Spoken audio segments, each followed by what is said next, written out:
I think this should be a lot better for us and also for the fans. Aggressive has been a byword of yours on the road courses this season. The 2 wins came through total domination. We assume you'll go out and try to build the margin as quickly as possible? Well, you know, you can never predict that. I'm gonna try if I can, but first I'll have to be in the lead. So that's always a question mark too. So we never really know until the race gets underway, and then we just have to take it from there. Back to Bob Jenkins. Thank you, Gary. Our other pit reporter today, a guy you normally associate with our NASCAR broadcasts, but this guy finished 4th in a race here on this course yesterday, an International Race of Champions, and he finds himself just 1 point behind the point leader in IROC, Neil Bonnet. Here from Ellerbe, North Carolina, a former Winston Cup champion, Benny Parsons. Thank you very much, Bob Jenkins. I'm in the Skull Bandit pit of Teo Fabi. This is the last race for Teo. He has decided to go back to Europe and concentrate on Formula One racing. I have with me the crew chief on the Skull Bandit, Barry Green, who last year was the crew chief of the year in both kart and USAC racing. Barry, is there any word on who the driver is going to be to replace Teo? Well, Benny, right now I can't say. There are 2 or 3 drivers that the Forsyths are talking to. The final decision will be made by them. So in 2 weeks you run the Michigan 500. A decision has to be made fairly soon, doesn't it? Yeah, I think they're going to be involved in some heavy meetings in the next day or 2. Will there be a testing session for the new driver, or is he going to go to Michigan cold? No, we'd like to do 1 test session. Unfortunately, we're short of 1 car at the moment, too, so we're just down to 1 car. Hopefully we'll have 2 together by Michigan, but we would like to get out for 1 day's testing. I tell you, there's going to be a lot of drivers trying to get in this car because over the last couple of years, it's proven to be one of the fastest cars. Bob Jenkins, back to you. Thank you, Benny. We look forward to your reports from the pit area today. Well, the Budweiser Cleveland Grand Prix is being brought to you by Pontiac. Test drive a new Pontiac at your Pontiac dealer because... All the way to the end with the left turn off.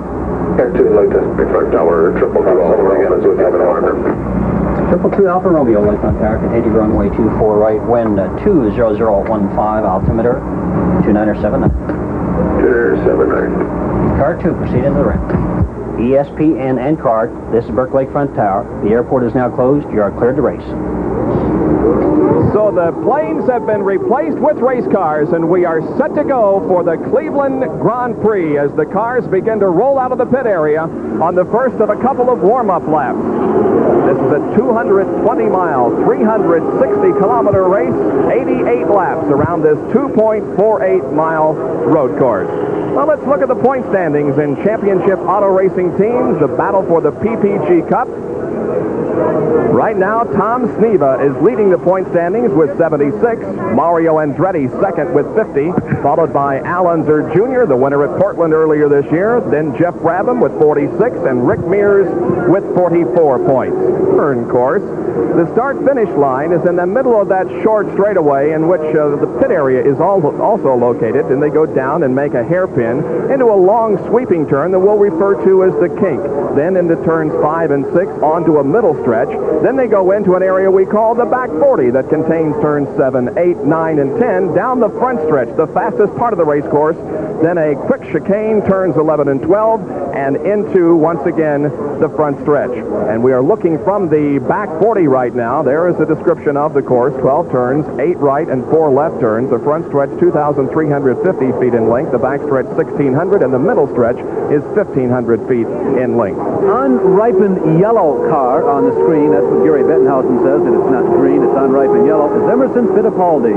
Emerson, of course, out of the Formula One ranks as the field comes down past the grandstands in the pit area for the first time. The next time around, if everything is in order, we'll go green.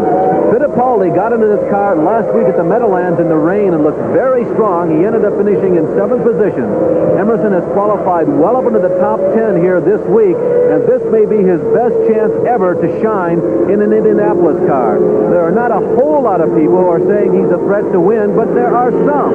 And if the combination falls in place, there's no question that Emerson Fittipaldi, 2-time World Formula One champion, has a shot.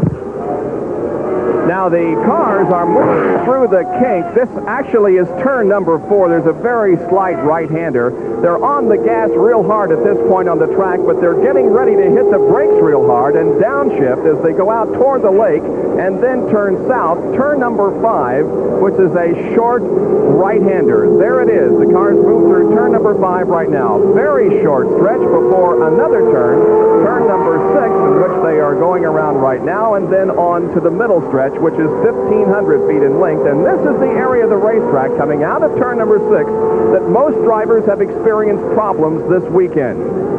Well, there and also 5 and 6, a lot of work gets done. I think the people feel as though, Bob, they can get a lot done right here on this 1,500-foot stretch, and they rush it a little bit through 5 and 6. Off the middle stretch is turn number 7, which is a left-hand turn, then another short straightaway, and a turn number 8, and then a short stretch. This is the area referred to as the back 40, and then they turn south once again into turn number 9. This is at the far eastern end of the racetrack.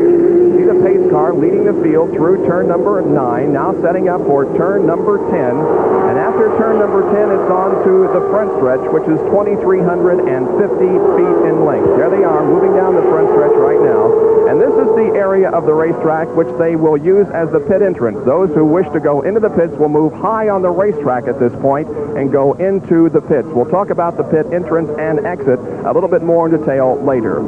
The cars moving down the front stretch now.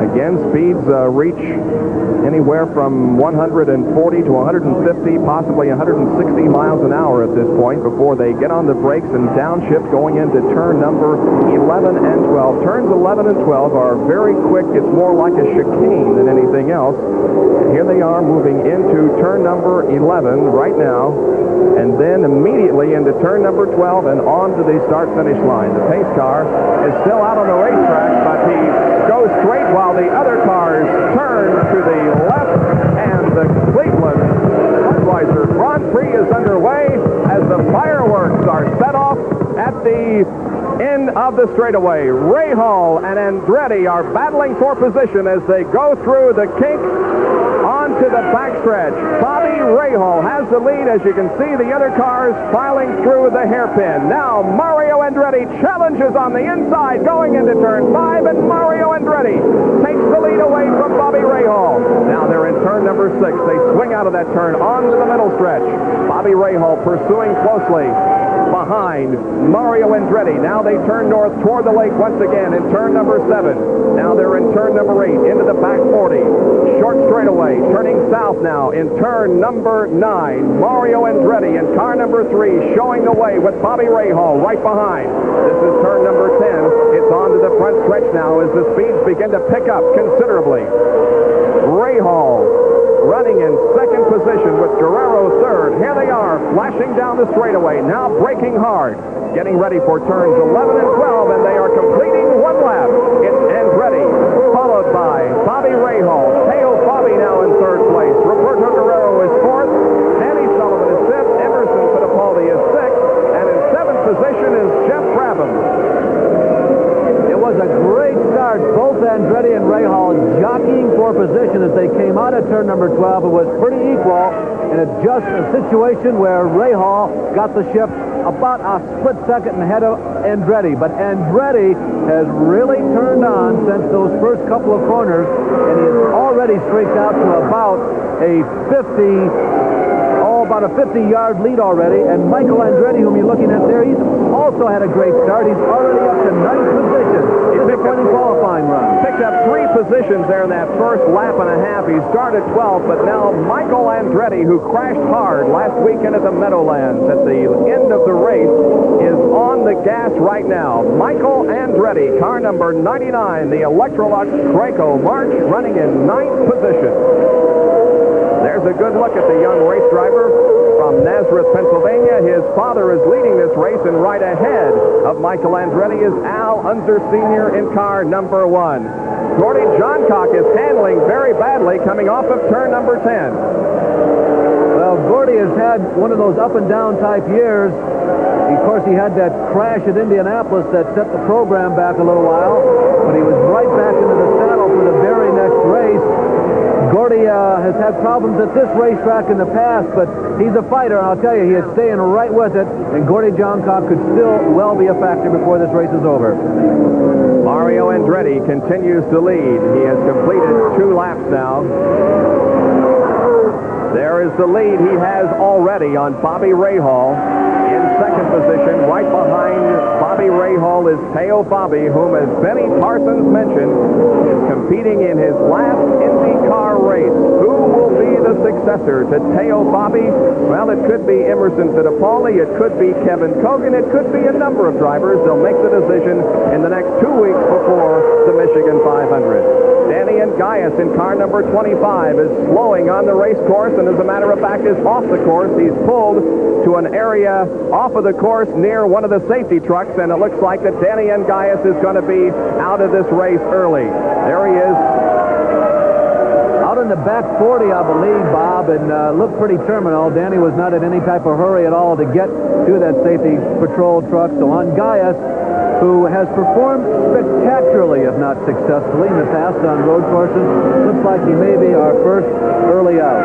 Andretti, meanwhile, has developed over a 2-second lead on that duo. That's Bobby Rahal. He won here 2 years ago. And Teo Fabi, the most successful driver the last half of the season in 1983. Now Teo Fabi is pulling up right on the rear wing of Bobby Rahal as they move through turn number 6 once again onto the middle stretch. Teo Fabi would like to pass Bobby Rahal and move into second place here in the early going and set out to pursue Mario Andretti, who has taken off like a shot in his Budweiser Lola. There is second and third position. Teo once again closing in turn number 9. Looks like that he's able to close in the turns, but Bobby Rahal has the perhaps better horsepower down the straightaway. So the leader is Mario Andretti. There he is, moving into turn number 11. Second is Bobby Rahal, and third is Teo Fabi. We'll be back with more live coverage in a moment from Cleveland, Ohio. Of life into his body somehow. Well, another guy who's having a tremendous year is Mario Andretti, and he is leading this Budweiser Cleveland Grand Prix. There he is, moving through turn number 6. He has opened up quite a distance between himself and Teo Fabi, who now runs in second position. Fabi was able to pass Bobby Rahal. Rahal is now third. Danny Sullivan is running in fourth position, and fifth is car number 9, driven by Roberto Guerrero. A couple of the other people who have made a move. Kevin Kogan is up to 10th position, and Jacques Villeneuve is up to 16th. Villeneuve has passed Rich Mears in recent laps, and Jacques looks like he may be having one of his better races of the 1984 season here in kart. Well, as we mentioned, Jacques did not qualify all that badly. He started last, but that's no reflection whatsoever of the qualifying speed and the effort that he had here earlier this weekend. Villeneuve was disqualified because of a bad rear wing, but added at promoter's option. Let's go down to Benny Parsons, who has an explanation on why Danny and Gaius is out of the race. Benny? Thank you very much, Bob Jenkins. I have been in contact with Drano Miller, the crew chief on Gaius' car, and he reports that a gearbox has broken, and Danny is unable to even get the car back to the pits. So Danny and Gaius' problems just they continue on. Gary Lee has another report from the pits. Gary? Benny, I'm standing down here in the Mario Andretti pit. We're looking at a replay of last week at the Meadowlands. Andretti wants to win, but he also wants to lead every lap. Last week, 1 week ago, he led every lap. In fact, did not even lose the lead on his first pit stop. Right now, they're looking to pit about lap 26, and Andretti wants to lead large enough he can come in, take on the field, change the tires, and go out and still maintain first place. Bob? All right, we'll look for those pit stops, as you indicated, Gary, around lap 26. Now, this is an 88-lap race, so we'll probably see 3 pit stops, possibly 4 by these guys, if there are no overall yellows. And that's one thing we should mention at this early stage. Only in case of a bad accident in which a lot of wreckers or a lot of emergency vehicles are on the track will the course go completely yellow. Otherwise, there will be just local yellows in which cars are not permitted to pass in a particular area of the racetrack. Teo Fabi is running in second position here. There is Bobby Rahal being pursued closely by Danny Sullivan in the Domino's Pizza Hut one. Sullivan running in fourth, and it looks like he's closing in on Bobby Rahal. Danny Sullivan in the red Domino's Pizza, red, white, and blue Domino's Pizza car. That's the other Lola. Now watch him move in on Rahal. What is this could be real tight just on this lap alone. That's turn 5, turn 6, and now headed for a 1,500-foot straightaway. And Rahal seems to have just a little bit of power coming out of turn number 6. Now they're headed for the back 40. This is essentially a box. The course is the shape of a box on the far east end of the speedway. Now they're running right up along the lake, going due east. Now we're going to turn to the right and come due south toward downtown Cleveland. There's Sullivan trying to put the pressure on Rahal. Turn to the right again. Now we're headed due west down the long front stretch, and Sullivan trying to get up underneath Rahal's slipstream. We'll have enough time. Inside goes Danny Sullivan. Will he outbreak Bobby Rahal into 11? Yes! Danny Sullivan moves into third place. Rahal drops back to fourth, and now watch the Lola of Danny Sullivan set off for Teo Fabi, who is running in second position. Danny Sullivan, last year on the Formula One circuit, he is chasing a guy that wants to go back to Formula One, namely Teo Fabi.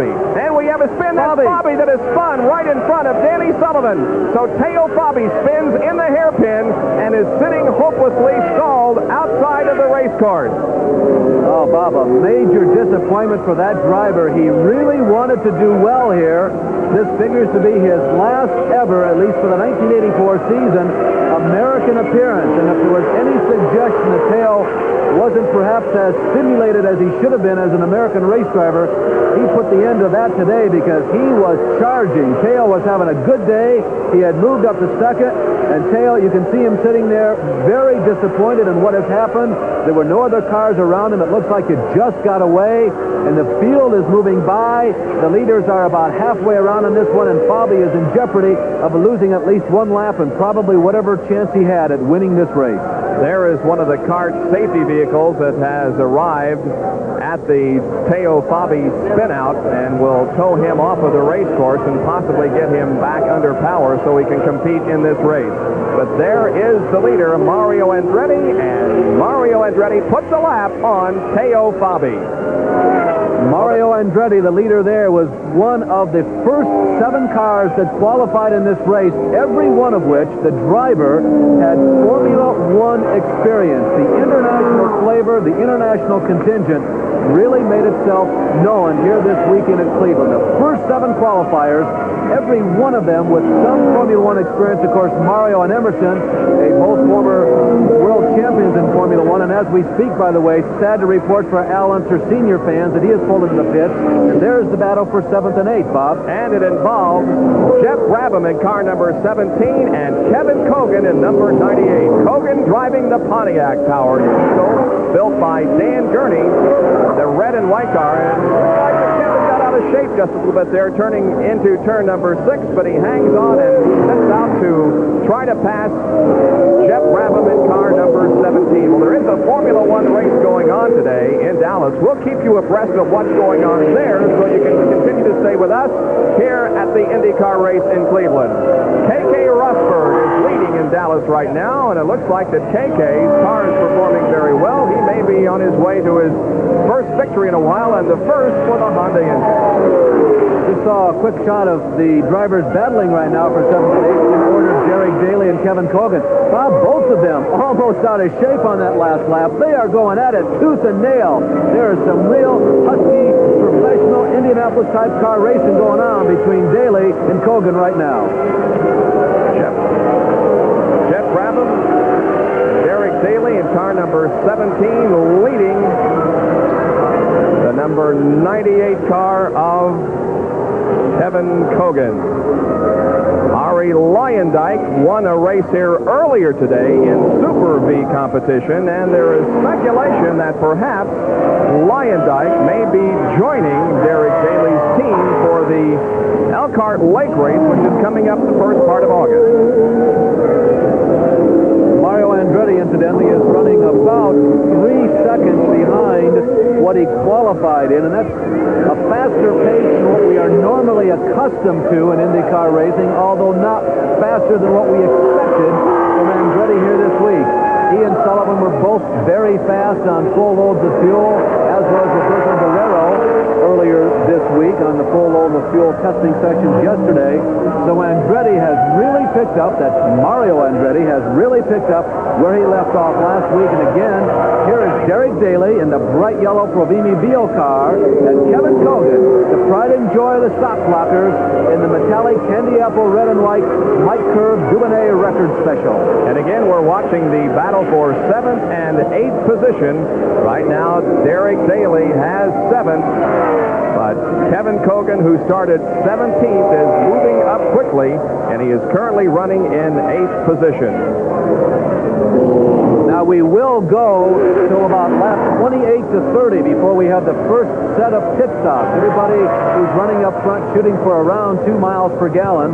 We are just now completing lap number 13, so we're about a halfway to the first segment of pit stops. And Andretti has opened up almost, can you believe this, a half a lap lead, at least a quarter of a lap lead on the rest of the field. The Lolas are running 1st and 2nd at Burke Lakefront Airport in Cleveland.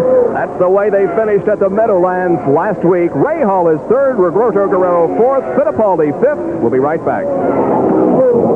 Back to the Cleveland Budweiser Grand Prix for Indy cars. 220 miles, 88 laps on this 2.48-mile road course made out of the taxiways and runways of Burke Lakefront Airport. There's your leader, Mario Andretti. He's opened up a tremendous advantage over 2nd place, Danny Sullivan. Mario Andretti is moving that Lola well. Here he is in turn number 6 onto the middle stretch.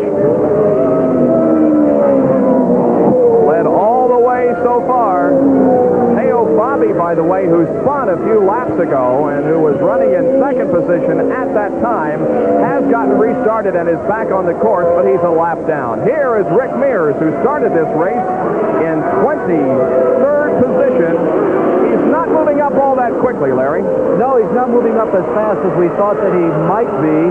He has improved his position significantly, and now Rick runs in 15th position on the course. He's not made that big charge that maybe a lot of people would have expected. But Bob, on the other hand, we have seen the wily, crafty Rick Mears win a lot of races, even here on ESPN, in recent years with this very technique. He's a very heady race driver. He's won many times in the road courses. I remember one race in particular at Riverside where he just didn't seem like he was a factor until we had about a quarter of the race to go, and all of a sudden, there was Rick Mears after a couple of very well-executed pit stops by the Penske team in a position to win, and he capitalized on it. Rick Mears, of course, the winner of the Indianapolis 500 this year. He finished 2nd at Milwaukee. That was one of the most exciting finishes that we have had the honor to telecast for you on ESPN, as Rick Mears had the race in hand at Milwaukee earlier this year, but his car failed on the final lap in the 4th turn. Tom Sneva went on to capture that race at Milwaukee. Rick Mears from Bakersfield, California, 5th in the kart point standings at this time. Rick, of course, is a man who has won the championship for this division.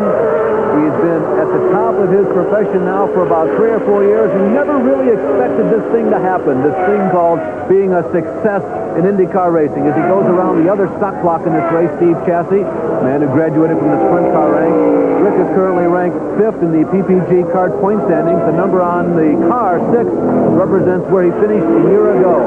The average speed of the race up to this point, a rousing 120 miles per hour. And that's the speed that we expected to see in qualifying, not for an average speed for the race. But Mario Andretti is setting, as he did a week ago, a blistering pace. And by the way, Andretti does not have quite the lead that we suggested that he did when we went to commercial.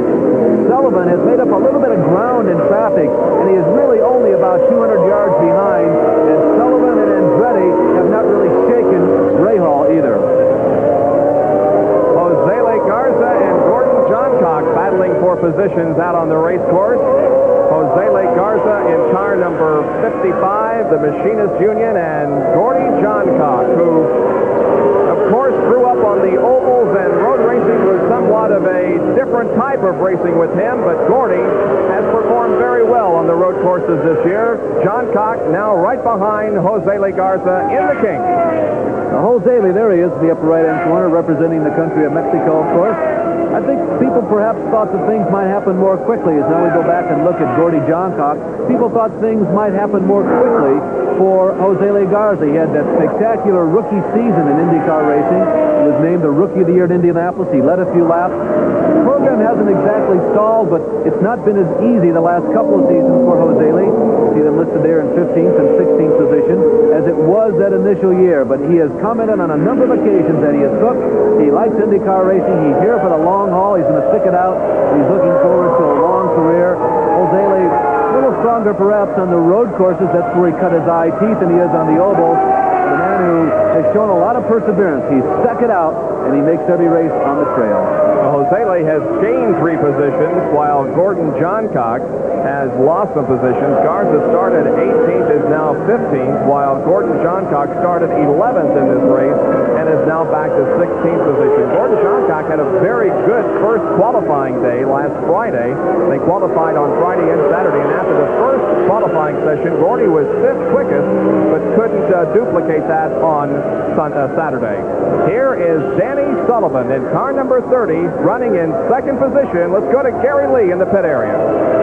Well, Bob, Larry, we've been giving a lot of attention to Mario Andretti, but I think right now the best drive is being turned in by Danny Sullivan. We saw Danny last week qualify poorly for the Meadowlands race. He started in the middle of the pack, drove nicely through traffic, showing some great expertise in traffic driving to finish 2nd. Right now he's closing in on Andretti. He started 5th today, but rides in 2nd. A good ride turned in by the Lola of Danny Sullivan. Well, Gary, we're showing up here that Sullivan, particularly when he and Andretti are both in traffic, is moving in at a rate on some laps as much as a second a lap on Andretti. Is there much conversation on pit road about Sullivan's drive toward the front? Right now, the crew members are standing by just watching the action. A few have the stopwatches keeping lap times, but there is no excitement. In fact, no expression whatsoever to pass along from the pit area down here. Well, let's talk about this rush to a March chassis that everybody had going into the 1984 season. And we have seen the tremendous success of the Lolas on a road course. Do you think that perhaps next year the major teams are going to buy a March for the oval and a Lola for the road course? Well, Bob, I think it's something that you have to start considering at this point. I would imagine that the expense would be even greater to have 2 different types of race cars in your stable, even though that there are oval marches and road course marches, but it has to be something you must start to consider. Then again, how quick are these Lolas going to be on an oval? You know, we haven't been to a high-speed oval like Indianapolis or Michigan since Sullivan and Andretti really got the Lola program together. We may find when we get to Michigan that these things are even the fastest cars on an oval. So we'll have to really go through this season, see exactly how well the Lolas perform on balance over the course of the entire series, to see just exactly what some of the top teams will want to consider going into next year. Well, no question, they dominated the race last weekend at the Meadowlands. That was on a race course that was built in the parking lot between Brendan Byrne Arena and the Giant Stadium. There's Jeff Brabham. He's had a good year, particularly on the road courses. Jeff finished 2nd at Long Beach, 2nd at Portland, and 3rd last week in the Meadowlands. So Brabham, if this whole series had been on the road courses, would probably be 2nd in point standings right now to Tom Sneva. Keeping you updated on the situation in Dallas, Alain Prost and the McLaren has taken over the lead, and we will continue to keep you updated on that situation as the Formula One teams complete their swing in the Western Hemisphere and head back to Europe after today. They're running in the Dallas Grand Prix today. Bob, I got to tell you, I can hope that little Frenchman, Prost, finally wins the World Championship. He has been so close for the last 3 years in a row, and the championship has gone to somebody else each time. And Prost, I think, among all those who have never won a World Championship, is probably the most deserving. It'd be nice to see him sneak one in here in the 84 season. 20 laps have been completed, and the average speed 120.812. Jeff Brabham is among those that thinks that Mario Andretti is a tough race driver. driver to beat on a road course is Mario and the Lola. But what's the key there? He was so superb last week at the Meadowlands, and of course at Long Beach, he had everybody covered. Well, I think the Lola has proven to be a better car than the March on the road courses. I think primarily because I think their suspension geometry is better than ours. I think the March cars are good on the ovals where the aerodynamics of the car are fairly good. But I think the Lolas, they just turn in a little bit better in the slow corners, and they put their power down very well. And the Marches just seem to be a little bit behind in that area at the moment. Hopefully that the teams can turn that around. But at the moment, Mario and Danny Sullivan, I think, are going to be hard to beat. Well, Jeff certainly called that one right, as he right now is running in 12th position here in this race in his March, while the Lolas of Andretti and Danny Sullivan are running up front first and second. The other thing that has happened is that the first 5 cars have really put some distance between themselves and the rest of the field. There is the leader, Andretti, right now moving through the back 40. Sullivan runs second within striking distance. Rahal is maybe 3-4 football fields back. Then comes Roberto Guerrero. In 5th place is Fittipaldi. And then probably as many as 30 seconds back, we run into the 6th running Derek Daly. 7th is Michael Andretti. 8th is Kevin Kogan. And 9th is a closing Jacques Villeneuve. Jacques Villeneuve is really rising to the top here. He is having a terrific race. And the 10th position is the number 40 car driven by Chip Ganassi. So there are your top 10 as we've completed 21 out of 88 laps here at Cleveland. Well, we're happy you could join us on this beautiful Sunday afternoon on the lakefront at Cleveland, Ohio, for the running of the Budweiser Grand Prix. We'll be back in a moment.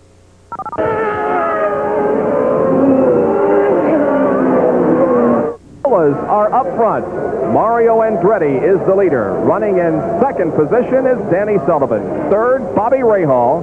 4th, Roberto Guerrero. And 5th is Emerson Fittipaldi. The 6th place is held down by Derek Daly.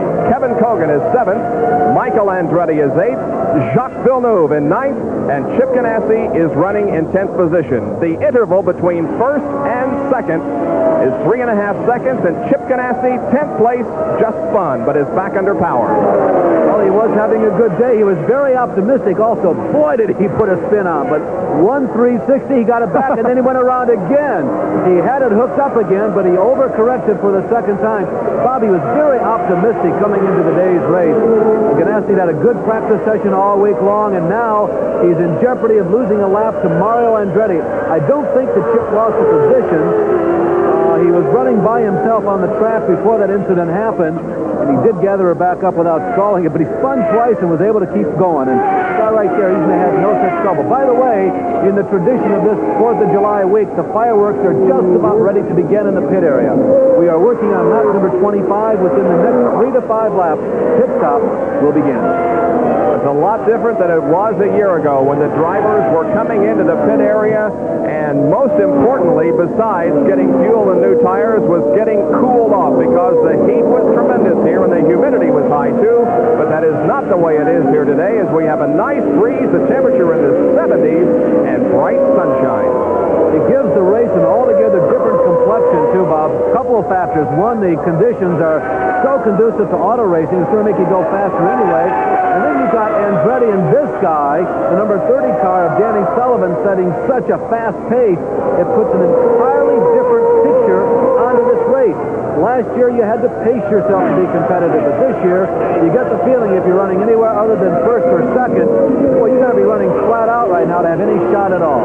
Danny Sullivan is closing in on Mario Andretti. He has reduced the interval between himself and Andretti by about 0.2 of a second in that lap. So Danny Sullivan is closing in on the leader, Mario Andretti. There is Sullivan in the backstretch, or the kink portion, as Emerson Fittipaldi in car number 82 among the first to make a pit stop. Well, Emerson has come in. It could be a routine pit stop. Now, if indeed it is, he is going to be cutting it very close on the back end of this race to completing this race on just 2 pit stops. A lot of the top teams hope that they could do it in 2 stops. And Fittipaldi has come in on lap number 25. That means he'd have have to come in again on lap number 50, and he'd have to get 30-some-odd laps out of his final pit stop, and you don't figure to be able to do that. So Fittipaldi either came in because he was unhappy with the setup of the race car, maybe they're getting spectacular fuel mileage and they're trying to fool everybody else, or maybe they're not getting good fuel mileage at all, and he's in trouble on the back end of this 88-lap race. Emerson Fittipaldi has finished in the top 10 twice this year. He was 5th at Long Beach in the first race of the year, and he was 7th last weekend at the Meadowlands. There's been a great race going on for 7th, 8th, and 9th. There's the 7th place car. I think that's the 6th place car of Derek Daly, and with Fittipaldi pitting, let me correct myself again. Now they're 5th, and there is Jacques Villeneuve right behind them. Villeneuve has moved from dead last in the grid. He now runs in 7th position behind Kogan and Derek Daly. There's Derek Daly, and Kogan's going to make a move on the inside of Daly, coming down the 2,200-foot front stretch. Will he have enough time going in the chicane? He's in the right position. Here they come through, and it's Kogan, followed by Villeneuve, and Derek Daly has come into the pit. Derek Daly is pitting in car number 17. He screeches to a halt, and the crew goes to work. They're changing rubber on the right side of the car, and of course putting 40 more gallons of fuel in that car. As Derek sits patiently waiting for the crew to do its job. Fuel is being put in. There it's topped off. The car goes down off the jack, and Derek Daly has an 18-second pit stop and is back in the race. Well, Daly, too, has really been coming on as we look at Teo Fabi. Right now, there's Jacques Villeneuve working on Fabi. Remember, Fabi is probably running about as fast as the rest of these guys, but he's at least one lap down because he's spun coming out of turn number 3, leading onto the backstretch. So Fabi figures to be a tough guy to get around. There'll be no move-over flag at this particular point in the race with that particular duo. So Villeneuve is going to get a real test right now to see how fast he really is running. But Jacques is going to be smiling in the cockpit. Without a doubt, his finest performance in an Indianapolis car since turning kart in 1984. I think it was just a matter of time before this young race driver from Canada began to show his stuff. Of course, he had a terrible accident at the Indianapolis Motor Speedway that kept him from competing as we watched Kevin Kogan cross the start-finish line, followed by Teo Fabi. Kevin Kogan running in 6th position and Jacques Villeneuve in 7th right now.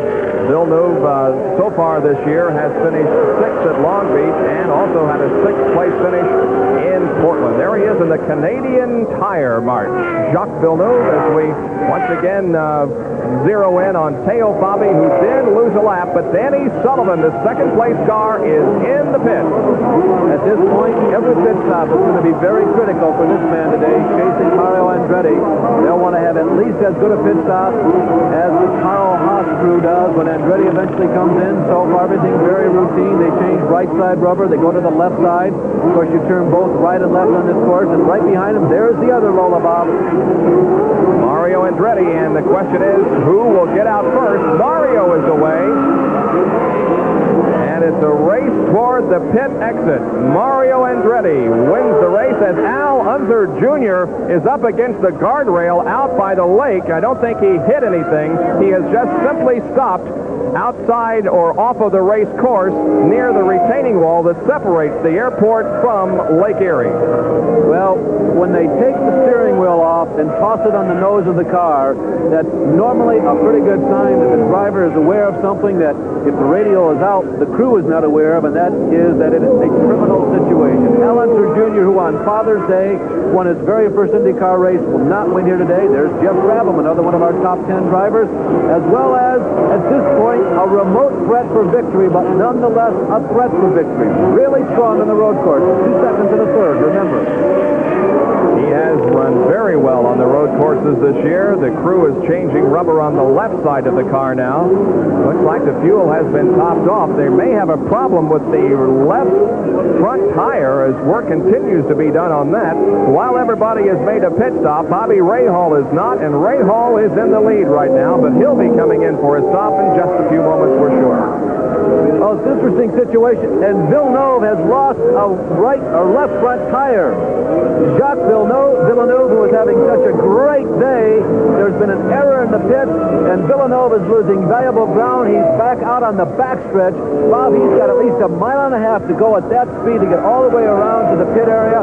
Not only is he losing ground, but it's also probably doing some damage to the suspension and the underneath of that race car. Tough luck for a driver who had come from back in the starting field, in fact, 28th position to 7th.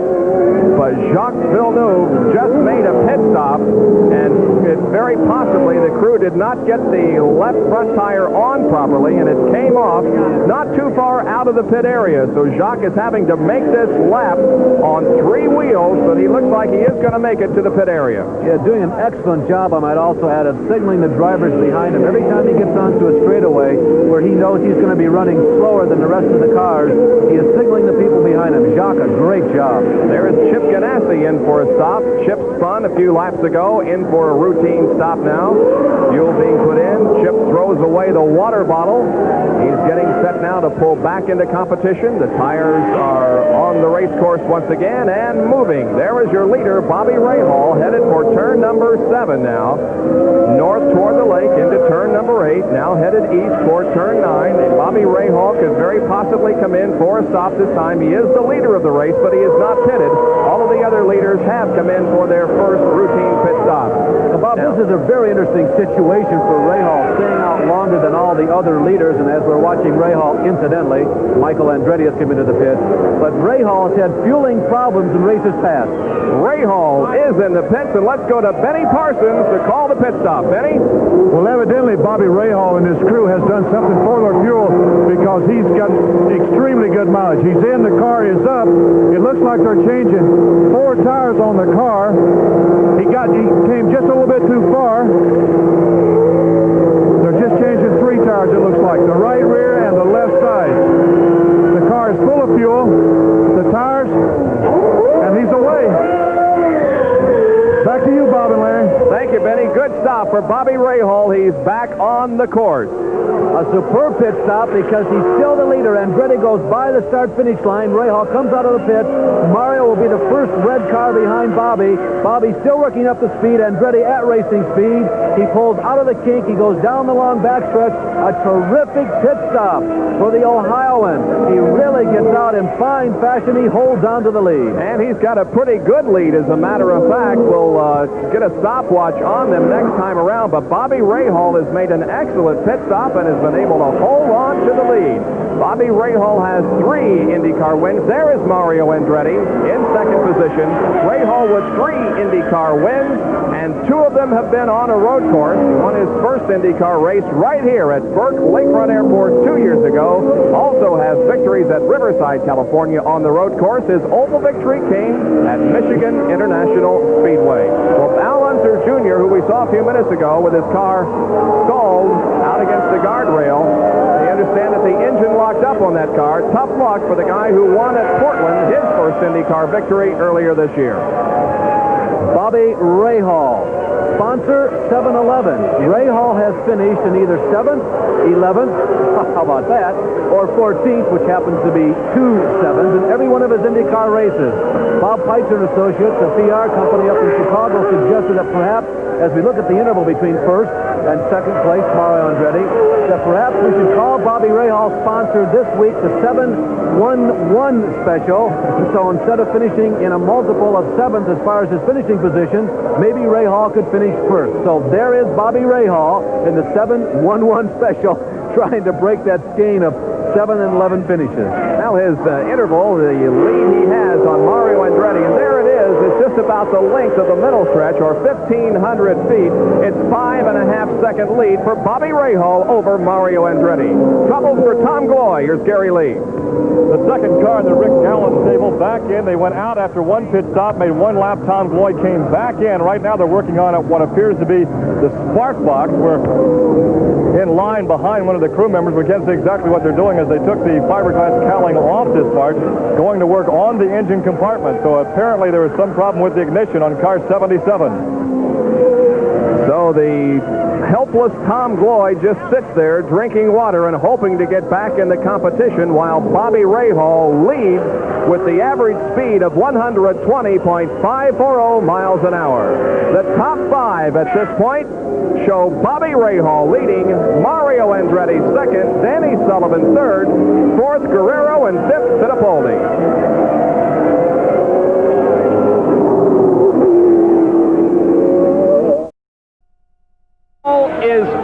of the race. Transmission problems, that is the cause of his problem. And here's how it happened in the North 40. Bobby Rahal coming around turns 8, 9. He simply pulls to the outside of the racetrack. Suddenly the car will not go in gear, will not perform. There's Danny Sullivan going by. Sullivan knows that this has been given to him at this moment, although Danny, certainly as well as Bobby, were the two drivers, along with Mario Andretti, who really deserved to win this race. Dejection, to say the least, in the pit area. The radios are working. Bobby has told the crew what has happened, and now they have nothing to do except sit here, wait for the final laps of this race to unfold, and go out and retrieve their broken race car. They're very disappointed, and Bobby throws his hands up in response to the crowd. And, you know, Bob, about a year ago, Benny Parsons described this moment as feeling like your dog died, and Bobby Rahal is having one of those moments. Yeah, Bobby has taken off the helmet now and has signaled the appreciation to the race fans who are cheering him.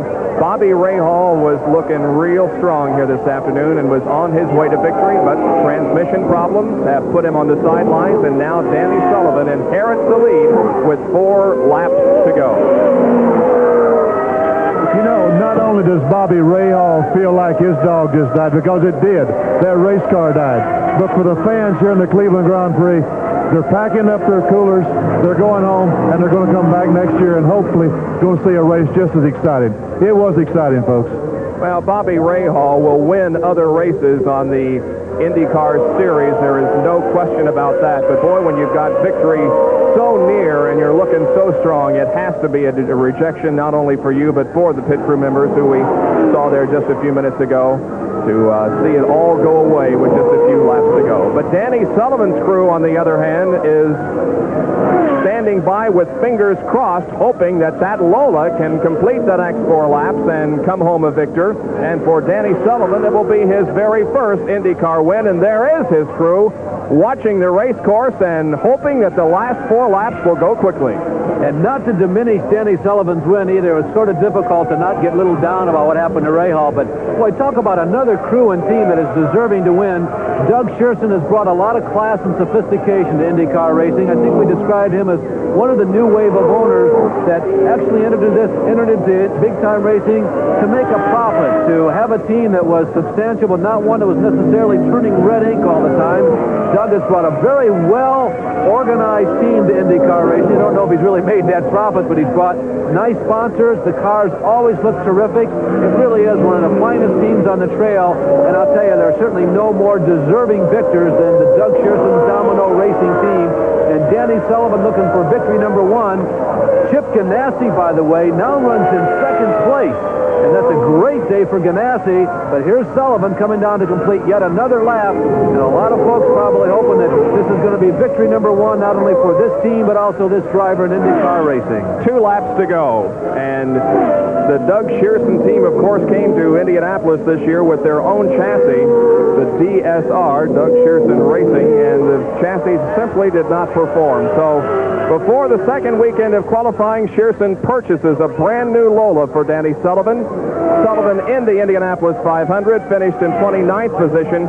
He was involved in an incident which was a result of the Pat Bedard accident. There, by the way, is Chip Ganassi running in 2nd position. But Danny Sullivan, besides last weekend's 2nd place finish at the Meadowlands, has only had 1 top 10. That was at Phoenix in the first race of the year. Sullivan, however, looking as if he could win this 220-mile, 360-kilometer race in Cleveland. For Ganassi, by the way, he has never finished 2nd in an IndyCar race. He's had a couple of 3rd places.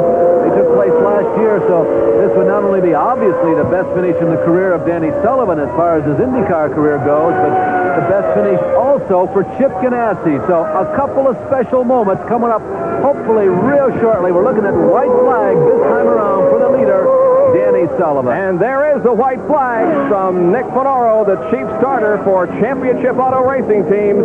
And Danny Sullivan is on his last lap, 2.4 miles to go. Here is Danny Sullivan now downshifting for the hairpin. Through it nicely. Now accelerating onto the sweeping right-hand turn that we refer to as the kink. Speeds reaching high here as he sets up for turn number 5. out by Lake Erie, and the people who have gathered on their pleasure boats to watch the race here this afternoon. Now he's through turn number 6, headed for the 1,500-foot middle stretch. This could be 2 in a row for the Lola chassis. Remember, they won the last race in the trail at Meadowlands. The Lola, has it arrived? You betcha. Sullivan now in the North 40, about to negotiate turn number 9, headed south toward the city of Detroit, or rather Cleveland, for just a brief moment. Now turning toward the west in turn number 10. He's on the front stretch, 2,350 feet long. He can almost coast from here, Bob. Danny Sullivan is very close to victory. Now in turns 11 and 12, on to the straightaway, takes the checkered flag. Danny Sullivan from Louisville, Kentucky, wins the Cleveland Budweiser Grand Prix. Now we turn our attention to Chip Ganassi. Not quite as exciting to finish second as first, but nonetheless, big moment for this young driver from Pittsburgh. Chip Ganassi, if there is a home track for him, it would probably be Cleveland. He's not all that far from home. Looking to the east now, waiting for Ganassi as we watch Danny Sullivan take his victory lap. There's Chip still well out on the course. You can see him just now going down the backstretch. Bob, he's got about 2/3 of a lap to go yet. Chip Ganassi, though, if he is able to cross the start-finish line, is going to end up in second position. There is the winner, though, Danny Sullivan in the Domino's Pizza Hot One with hand in air. Recognizing the applause he's receiving from the race fans, Sullivan wins in Cleveland. We'll be back with more in just a moment.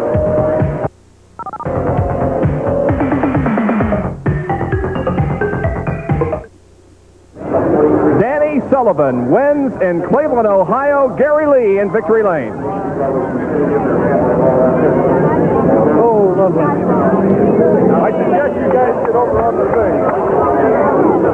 Gary Lee is standing by as Danny Sullivan takes a big, refreshing drink after having endured the 2.5-mile course here in Cleveland and winning the race here again, Gary Lee. A cold towel around the neck, some ice water. Congratulations. Thank you very much. It was a long, tough race, and I was lucky to have a couple of breaks, and I got to thank my crew for the good job they did, and Domino's Pizza for all the backing. You had a rabbit to chase out there in Bobby Rahal. Your thoughts when he went off the course? Well, I had a rabbit in Mario first. I thought he was leading, and then when, Bobby, I saw that he was in the lead, and I tried to catch him, and he was real tough, and I don't know if I would have made it at the end, but luck was on us today, and I'm sorry for Bobby and all his team. Second last week, first this week. Congratulations on the first ever victory in the Champ Cars. Thank you very much. It feels great. Big smile from the guy from Louisville, Danny Sullivan. Average speed of the race, 118.734 miles an hour. And, Larry, this is the 6th different winner in 7 races this year on the PPG IndyCar World Series. And it's always nice to have a new winner, and as you pointed out, we had the same phenomenon occurring last year. Lots of different winners the early part of the race, and that's a long ways from waiting tables in a restaurant in New York City for Danny Sullivan to victory lane here at Cleveland. Bobby Rahal unfortunately dropped out of the race late while leading. We'll be back with Talk to him in just a moment. Once again, winning here in Cleveland this afternoon, Danny Sullivan.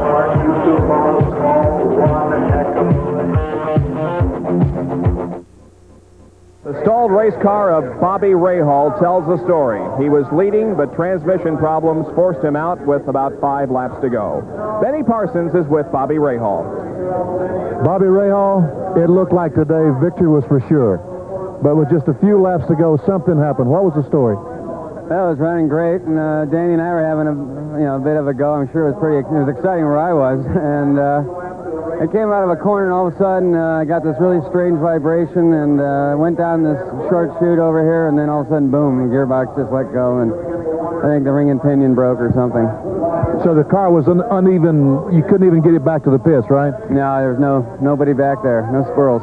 Well, they just told me on the headset that you led 54 out of 88 laps today, so basically you dominated the race. Did they pay for that? I don't think so. I led the wrong 54, obviously, but, again, the car ran very, very well, and it is so rough here. I'm amazed the car made it anyway, and I'm sure that didn't help matters any, but next time.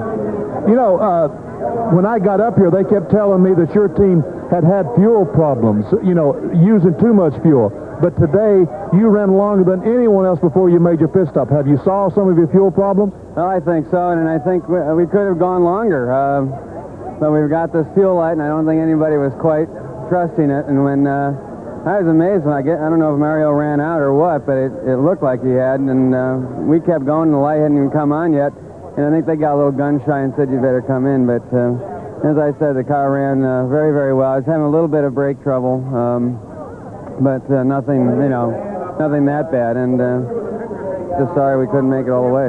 Well, Bobby, so am I. It was a very exciting race for everyone here at ESPN, as well as all the people in attendance. And thank you very much for an exciting race. I don't pay anything, but, you made our day. Well, thank you very much. And you got to thank ESPN, because without them, motor racing would be back in the dark ages, I think. Thank you very much, Bobby. Back to you, Bob. All right. Thank you, Bobby, very much, and we'll see you again. There he is as he climbed out of his race car, all over, but a nice performance anyway by Bobby Rahal. Danny Sullivan wins here, and we'll be back with more post-race comments in just a moment.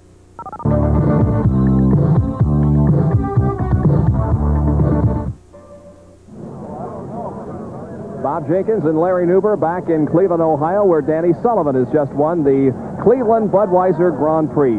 The margin of victory, 2 laps and 2 seconds over Chip Ganassi. I'd like to correct something that I said earlier. This is the 5th winner in 7 races. The winners this year, Tom Sneva with 2, Mario Andretti with 2, Al Unser Jr., Rick Mears, and today, Danny Sullivan.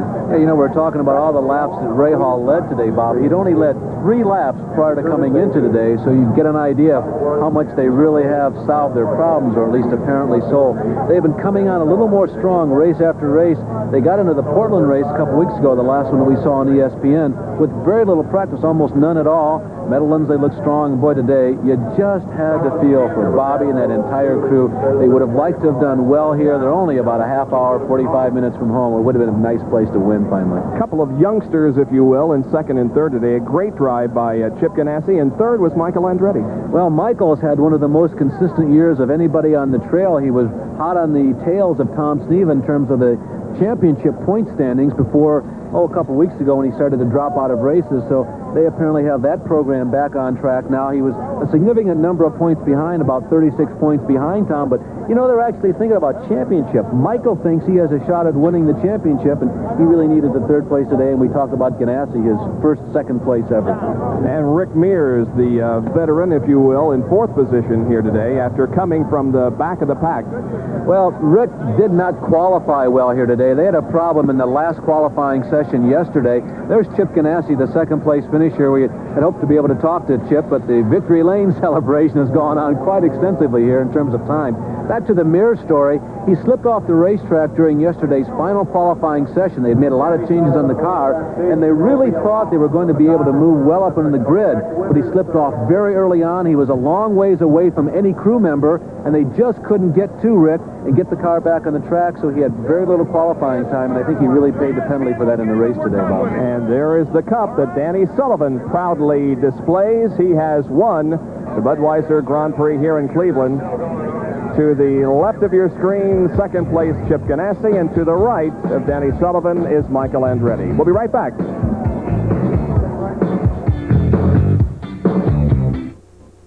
Well, we are back in Cleveland, and there are the top 3 finishers on the victory platform. There's a rundown of the top 10 finishers. Danny Sullivan, the winner. Chip Ganassi finishes 2nd, 2 laps behind. 3rd was Michael Andretti. 4th, Rick Mears. And 5th was Roberto Guerrero. 6th spot went to Derek Daly. 7th was Al Holbert. 8th was Jeff Brabham.